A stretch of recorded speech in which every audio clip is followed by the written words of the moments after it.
Welcome to the Alternative Healers Coffee Chat. We are Victoria Amador, Janelle Mulligan. and I help those going through spiritual awakening release traumas, fears, and doubts. And I am a life mediator, neuro-linguistic programmer, Reiki, and quantum healing practitioner. And the purpose of this podcast is to introduce or reacquaint listeners to different healing modalities that may help them feel more in tune with themselves and empower them with their healing. And today we have Jessica Perez, a certified yoga teacher, breathwork coach, and meditation facilitator. We hope by the end of this conversation that you have the opportunity to better understand how yoga and breathwork can really help you release stress and anxiety. Welcome, Jessica. Hi, thank you for having me. Thank you for being here. Beautiful. So I think we want to start today with a quick overview of how do you go from regular life to becoming a yoga and breathwork coach. I've tried to do the regular thing. I went to college for a little bit. I just felt very bored, kind of. Just nothing was really resonating with me. And I realized the only thing that I really loved, that I had a passion for, was I know I wanted to help people. So I thought about being a doctor at one point, maybe a vet to help animals. But yoga has had such a big impact on my life that I just thought, why not just share that with everyone else? Wonderful. And when did you start doing the breath work? Was it at the same time? No, so breathwork was a little bit later. I was introduced to Kundalini about 5 years ago, and I was very interested in that. But once I found breathwork as in a slower pace of breathing to kind of slow things down instead of speed things up, that's when I really was like, that's it. And that was about maybe 2 years ago, and I've been teaching for 5. So yeah. Oh, wow. So to me, my very basic understanding of breath work is like holotropic breath work, because, that takes me into trance. I'm like, oh, yes, I want more. But you're like, let's take it easy. Yeah, pretty much how I teach how to incorporate breath work in your everyday life. So you don't always want to be in a trance, like while you're driving, for example. You want to kind of just slow down, come back into a balanced state. Yes, That's especially right. when you're dealing with traffic and you need to calm down and avoid that road rage. So what does that, I think I'm having like a brain fart moment, because I'm like, what does that even look like? I know it sounds crazy, but I see breath work as I am going to use it to even go further into trance. And now I'm like, whoa. I'm going to use it to center and ground myself, but in a more meaningful way. So what does that look like? So pretty much the less breaths you take per minute, the calmer you feel. So it depends what you're trying to do, right? If it's in the middle of the day, you're not trying to breathe super slow because you might just fall asleep. So we cultivate a breath that's about 12 breaths per minute, 6 to 12. That's like the sweet point where it makes you feel calm, but at the same time, you're a little bit active and you can kind of tackle whatever, but it kills off that anxiety or that stress. Versus if you're trying to go to bed at night, then we can slow down to 3 breaths per minute. And that'll make you, it'll tap into your parasympathetic nervous system. So it'll make you feel like you're resting and digesting, just super chill. Oh, wow. And what kind of counts? So if somebody was at home and they wanted to they're in the middle of driving home and get cut off and road rage, what kind of counts? How would that look for them? How could they implement that? So one of my favorite ones, and you can also call it the water breath because it's applicable for any time of the day. It's a 4-count inhale and a 4-count exhale. And it doesn't have to be 4 seconds. It's just a 4-count. So your inhales are the same length as your exhales. So you can do inhale for 1, 2, 3, 4, exhale 4, 3, 2, 1. And that'll help you come down to 6 breaths per minute. Oh, wonderful. Thank you. So just doing that 10 times or, as much as needed, you'll notice a big difference. Okay. Mm.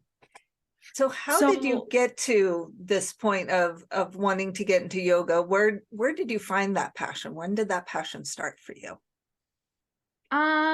So when I first started going to yoga, a friend kind of just dragged me to class with her, and I was like, okay. And I really liked being told what to do, as weird as it sounds, because I didn't have to think about what was coming next. It was kind of like, this is what you do. Because sometimes it can be kind of stressful, like, okay, like, what am I doing next? I don't even know what I'm doing right now. But it was nice to kind of have that guidance, and it's kind of just trusting the teacher. And at the same time, it felt like a cool workout too, without weights. So I really liked that, and I kept going back, where eventually I kind of like made it into my safe space. Mm. It really helped me with anxiety and depression, and I just felt like at home kind of when I was being able to like breathe and move my body in a way that felt good. Wonderful. Yeah. And when I first started too, I just remembered it was so hard to get through the slow classes without crying. And I wouldn't even know why I was crying. I would just be in like the pigeon pose, which is like a hip opener, and I would just start crying. I was like, what's going on? But I found out that it's just an emotional release, because energy can get trapped in your body. And when you open it, then it allows it to flow through, and it can manifest as in crying or laughing, which both has happened. So Like Oh. it just happened before. Definitely. Yeah. A lot of people don't realize how much trauma and emotions and things we actually continually hold in our body. And it is until you consciously kind of start moving it that it finds ways of bubbling up, or it ends up can create illnesses and a lot of pain. 100%. Mm. Yeah, that's interesting because I'm not a yogi in this life, but I can totally understand and appreciate how the energy will be moving in a way that is going to create such a reaction, right? Laughing, crying, burping, Exactly. else. I'm just curious, what is the weirdest thing that you have noticed when people, like someone is actually releasing? Like the worst reaction. Oh, the most interesting. Oh, the most Worst, interesting, worst, whatever comes to mind. I would say like there's a lot of, and I would say it's usually towards the man that, are kind of resistant to it, and they try to like resist whatever emotions come up. And I notice like they become really tense, and I'm like, just let it go. It's okay. Like, I try to like soften that boundary and like give them the space, but still like they'd rather like release it on their own. But I'm always like, whatever comes up, let it go, whether it's mucus or crying, just allowing it to flow out so it doesn't get stuck in. Yeah. Wow. Didn't think of that one. Can I add that to my list? Mucus. So let's talk about, say that again. We're trying to clear the vessel. Yeah, oh yes. However it may be need to be done, whatever it is. So let's talk about some of your clients. I know that you were for a year at Hippocrates, which is a very recognized wellness center where a lot of people come from different places throughout the planet to experience healing from health issues, mental issues, and so on. So I'm interested to know, like, from your own personal clients, like private clients, what do you notice, or those clients that you saw at the center, what do you notice is like the aha moment when you feel like you are connected and you're giving to your energy to these people? So I think the most kind of like transformational moments happen during the breathing classes. I had this class at Hippocrates, which was a breathwork one-on-one. So a lot of people that came, they were familiar with the holotropic breathing as well. But I would kind of just teach people how to breathe. And some of them were 20 years old, other them were 50 or 60, And it was just so interesting seeing people's reactions when they first learned like how to take a deep breath and how to actually breathe. Because most of us kind of breathe upside down in a way, like we breathe through our chest rather than the diaphragm. Mm-hmm. And just, you know, when people would come back and they're like, wow, I slept like really good last night, or I woke up in the middle of the night and I did the breathing you told me and I went right back to sleep, or people would just fall asleep while doing the breathing for sleep, you know? And that's like those moments like, okay, yeah, this works, you know? Absolutely. Yeah. So in terms of the stress, because I know that you see people that have stress and anxiety, how do you take them through a program of breath work and yoga combination, or is it just either or? I kind of prescribe them like whatever it is that they need. I have had a client which is only for breath work, and we were dealing with her stress and just how to manage life without being kind of so high strung. And we kind of just go week by week. So 1 week, you know, this is the breath you do, and this is your homework, and we work our way up. Versus, you know, if there's yoga included, it's usually for energy release. So we do a lot of like shaking, and depending on, you know, the areas that are tight or your mobility, because I'm really into like helping people become like, you know, more mobile and flexible, as well as like, you know, training with your strength and things like that. But yeah, it's very personalized depending on people's needs. But I feel like what's been most beneficial is working in 6-week programs.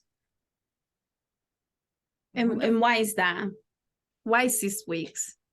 I feel like it gives enough time to kind of integrate each thing that we're going through. And by the end of the 6 weeks, it gives them a chance to look back and be like, wow, like I'm a completely different person than I was when I first started. And it kind of having an endpoint of 6 weeks helps to also stay consistent rather than like, is this ever going to end, you know? Yeah. That's interesting. What's the biggest transformation you've seen in one of your clients? Like, where did they start, and what, like, the biggest transformation of when they walked away? So this girl that I saw for 6 weeks, she is into law and she's trying to become a lawyer. She didn't pass her bar exam and she was so upset about it. But, you know, like at the end of our 6 weeks, she looked at me, she was like, you know, if I passed that bar exam, I would have never taken care of myself with this, and I would have never known what it's like to feel so calm. Beautiful. Yeah. It's like, that's when it really touches my heart. And I'm like, wow, you know, it's so important. Yes, that's interesting, because sometimes people do go through the ups and downs and we think, oh my God, poor me. But then if we take a step back, right, we can see the whole purpose, the bigger reasons that take us off the road. Right. It all happens for a reason. Definitely. Yeah. And for her to be able to take those skills, you know, if and when she goes back to take the bar, that's a skill for her to take into her practice of law as well, that will be invaluable. Like, she will be such a better practitioner that way as well. So that Absolutely. Right. that is fantastic. Yeah. And before we were talking about some of those, I forgot what you call it, the plant medicine, but when it's not done in like a intentional sacred space, it has a name. I forgot the name. Recreational. Thank you. Thank you. So I'm wondering, because I know we talked about briefly about that, if there is anything you want to share about that experience and how it gets to the point where you say, you know what, this is not the way that I want to be using the sacred plant medicines, and that journey for those people that are listening, because I do believe that a lot of people that are doing recreational medicine, they're doing it for the wrong reasons. They're doing it for good reasons, but it is not in a sacred way, so it ends up being the wrong reason, if that makes any sense. Yes. Right. Yeah, I mean, I didn't even know that there was a way to do it, like, with intention.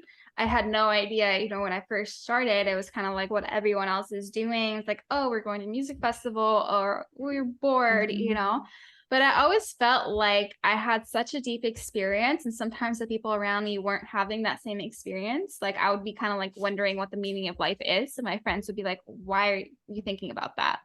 So it kind of came naturally to me. But once I went to like my first ceremony, I was like, wow, now it all makes so much sense. I wrote down all of my intentions and I got an answer for literally everything. And I was like, this is the right way to do things. And it just felt like there's no other way to do it anymore. Like nothing else makes sense. Hmm. And at one point, I remember us talking about like, it gets to the point where we feel like it did what it needed to do, but I don't have to continue doing it. Right. Yeah. And I feel like whenever personally I'm like off of like a high vibrational path, I'm always craving to do it. But if I get back to like, a higher consciousness, like naturally, then that craving is gone. So it's like I always just want it to open me back up, but it's like there's other ways to open up, which is like the whole point of yoga. At the end of the day, like the yoga postures were created for people to be able to sit in meditation, but it's like that's been so lost. So I feel like whenever I talk to people about that, they'll like kind of roll their eyes at me. I'm like, yeah, whatever. But it's like, there's something to it.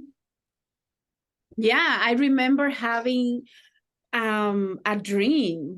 I had a dream and I remember testing you and I was like, Jessica is the yogi in the group, so I need to figure out what this pose is all about. I don't know if you remember that, but I was like, oh my goodness, I think I had something to do with yoga before, not in this life, but in another one. Yeah. Because I mean, and that's people that are like naturally drawn into yoga. It's usually something that you've had over past lifetimes because the consciousness kind of accumulates, into the next life until you're able to dissolve. Yeah. It's So beautiful. how have you found breath work and your yoga activities to kind of help you stay aligned? What tools with that, have helped you elevate that energy and vibration to be able to stay aligned with yourself? Anything in particular? I would say the biggest thing is just consistency. A lot of the times, the thoughts have crossed my mind of like, is this even working anymore? But after like 2 years of every single morning, this is what I'm doing, and there's no question about it, I'm able to see like a dramatic difference in just like the way that I think and the way that I act and things like that. And I don't go to classes as much anymore. I kind of just have my own private practice.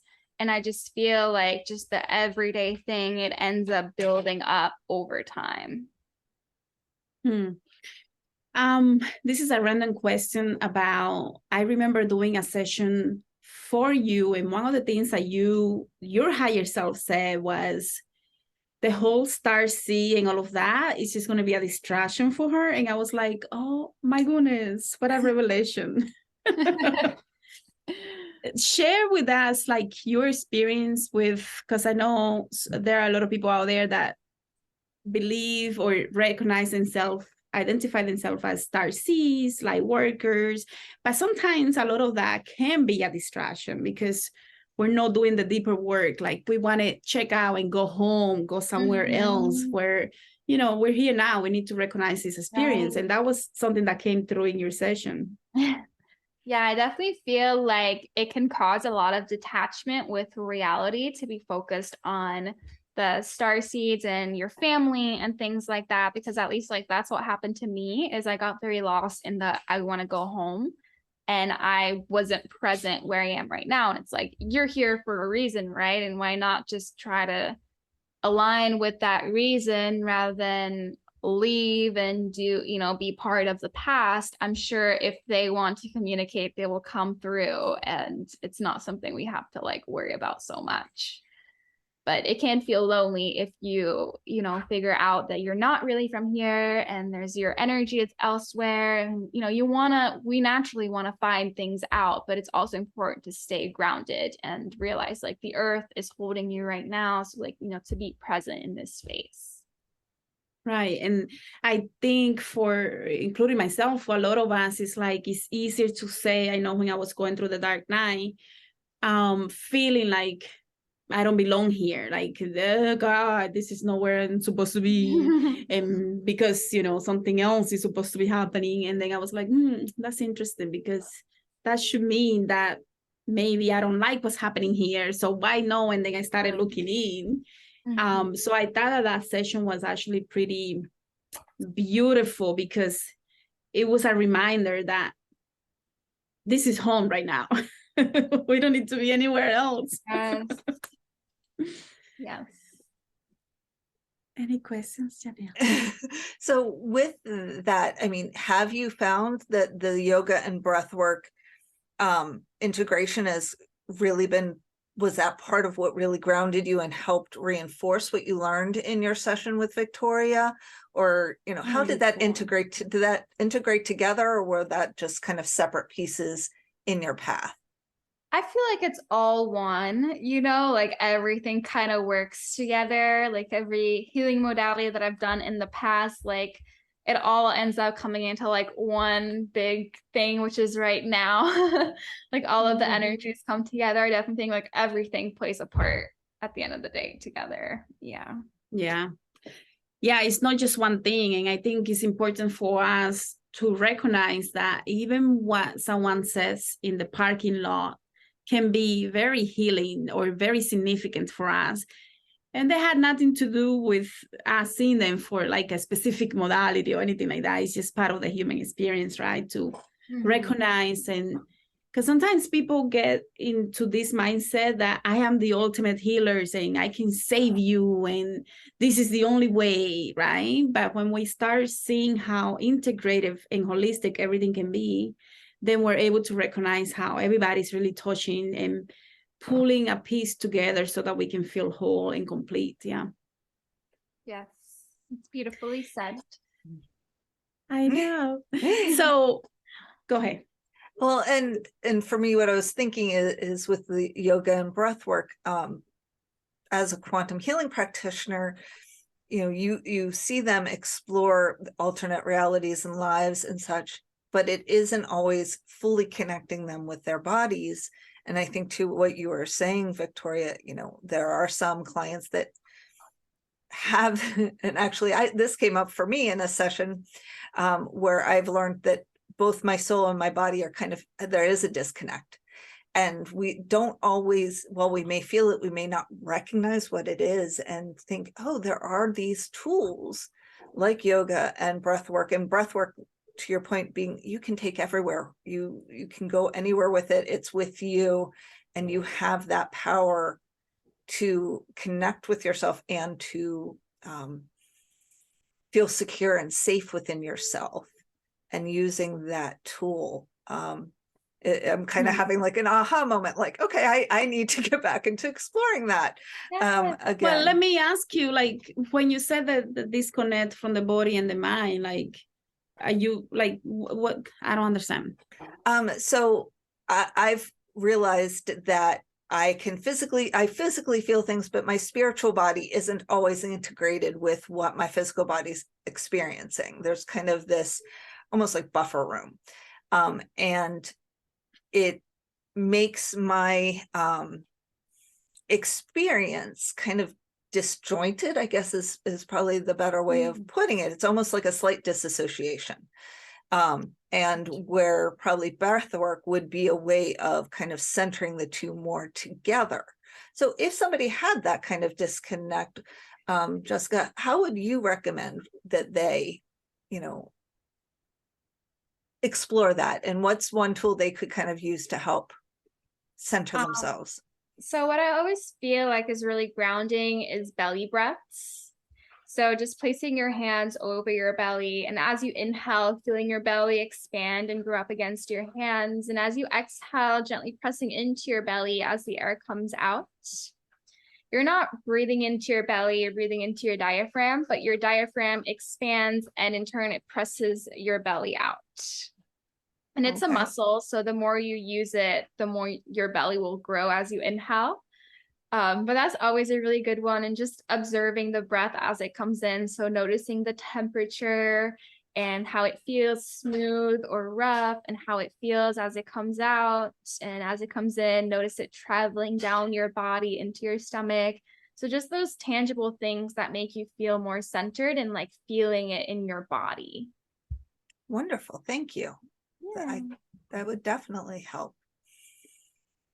And when you were talking, the whole time, I'm trying to figure out like what you're doing, because I'm trying to breathe through it too, by the way. So like, but I notice when I'm in nature or I am by the water, my breathing is completely different than when I'm regular life, which is interesting, but it makes sense, right? Because we feel more grounded, more within us when we're out in nature. So it makes sense why grounding is so important. Yeah, because we're breathing the life force energy. Yes. So I know that you have a lot of things coming up in life. 2023 is going to be an amazing year for you. As you get ready to do all the traveling that you're getting ready to do, how will people be able to receive your assistance, receive your energy? So one of my big goals for this year is to grow my YouTube channel. As I've been stationed in South Florida and I've been teaching so often, I haven't really had the time to put into my channel as much as I would like to. But once I'm traveling, that's the goal, is just to, post at least once a week, whether it's a breathing video, yoga, or me just talking about some sort of healing modality or whatever's coming through. I also have an Instagram where I post tiny little videos of, just quick breath work or quick yoga pose to help open up your hips or for low back pain. And, people can always book a private session with me through Zoom. I have a little link where people can book a free call for about 30 minutes, and we kind of just talk and see if we're a good fit for each other. Wonderful. What are your handles on YouTube and Instagram? Where can people find you if they're listening? So for YouTube, it's Soulful Jess. That's SOULFUL space JESS. Instagram, it's the same thing, except there's an underscore between Soulful and Jess. Wonderful. Thank you. Yeah. Okay. And we'll put that on the description of the podcast as well, in the video. Yes, we will, definitely. Anything else that you want to share with people listening? I mean, your energy is so grounding. Like, I just feel so good right now. It's beautiful. Happy to hear that. Yeah, pretty much just like, we don't have to outsource anything to make us feel better, because at the end of the day, we all want to feel better. And we all just take different approaches to that, whether it's to drink alcohol or smoke or eat something that, may make you feel better for a little bit, but all of it is so temporary. So I just really want to encourage people to create a lifestyle where it will promote you to feel good, just having small daily habits. And a lot of it has to do with your breath, just stopping throughout the day and notice, how are you breathing? And if you are even breathing. I always say, the deeper your breath, the deeper your quality of life. Wonderful. Interesting. I like that. Mm-hmm. I used to, like many years ago, like, I don't know, like 12 years ago or something like that, I found a quote and then something came through and it was like, is it either life diminishing or life enhancing? And that always stuck with me. So it's interesting to see it in a different perspective. Mm-hmm. Yeah. Yes, absolutely. Any other questions, Janel? Nope. This has been beautiful. Thank you so much for joining us today, Jess, and sharing these tips for our listeners. We greatly appreciate it. Yeah, thank you so much for having me. Thank you so much. To our audience, like, subscribe, share, and we'll see you in a couple weeks. Thank you.